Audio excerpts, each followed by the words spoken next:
దొరికితే దొంగ, దొరకకపోతే దొర అన్నట్టు అయింది ఇప్పుడు పరిస్థితి. యుఎస్ఏలో ఇండియన్స్ ఎవరైతే పార్ట్ టైం చేస్తున్నారో వాళ్ళందరూ ఇది బ్లైండ్ గా ఫాలో అయిపోతున్నారు.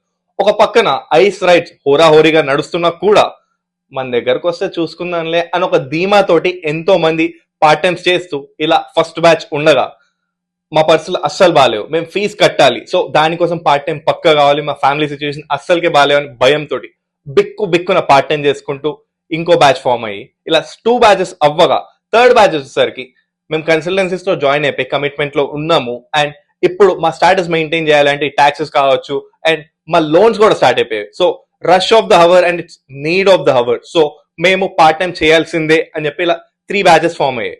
ఈ 3 బ్యాచెస్ కి, ఈ ముచ్చటగా 3 ఫామ్ అయిన బ్యాచెస్ కి ఒక కామన్ ఫియర్ ట్రెండ్ అవుతుంది. అదేంటిది అంటే సర్వీస్ ఐడి క్యాన్సిల్ అవ్వడం లేదా వీసా రివోక్ అవ్వడం. సర్వీస్ ఐడి క్యాన్సిల్ అయితే కనుక మీరు లీగల్ గా బ్యాటిల్ చేయొచ్చు, ఏదైతే అది అన్నట్టు. వెరస్ వీసా రివోక్ అయితే కనుక, అసలు వీసా ఎందుకు రివోక్ అయిద్దో ఆలోచిస్తే కనుక క్రిమినల్ ఛార్జెస్ ఉంటేనే వీసా రివోక్ అయింది. డియుఐ అనేది డ్రైవింగ్ ఒక ప్రివిలేజ్ వల్ల వచ్చిన, దానివల్ల తాగి నడపడం కూడా ఇల్లీగల్ అని చెప్పి క్లియర్ కట్ ఇచ్చేసారు కూడా. ఈ బిల్ పాస్ అయినందుకు దీనివల్ల people are getting deported as well. So వాళ్ళ వీసాస్ కూడా రివోక్ అవుతుంది. సో మినీ పిటి కేసెస్ ఏమున్నాయో డ్రైవింగ్ త్రూగా అవన్నీ సివిల్ కేసెస్ లాగా అవుతాయి majority of the driving cases.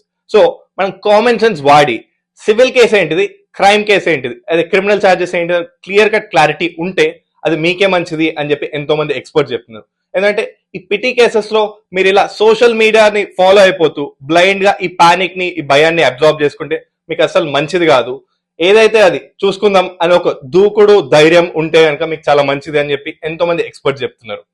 కానీ ఎవరైతే initial stages of the USA వచ్చారో, ఎవరైనా ఇండియన్ కావచ్చు, వాళ్ళందరూ పైన 3 బ్యాచెస్ లో ఏదో ఒక టైంలో ఏదో ఒక ఫేస్ లో ఈ ఫేస్ ని ఫేస్ చేసి ఉంటారు అని చెప్పి ఎక్స్పర్ట్స్ చెప్తున్నారు. కానీ the exception could be the nepo kids. Stay tuned, TV9 USA for more updates. Thank you.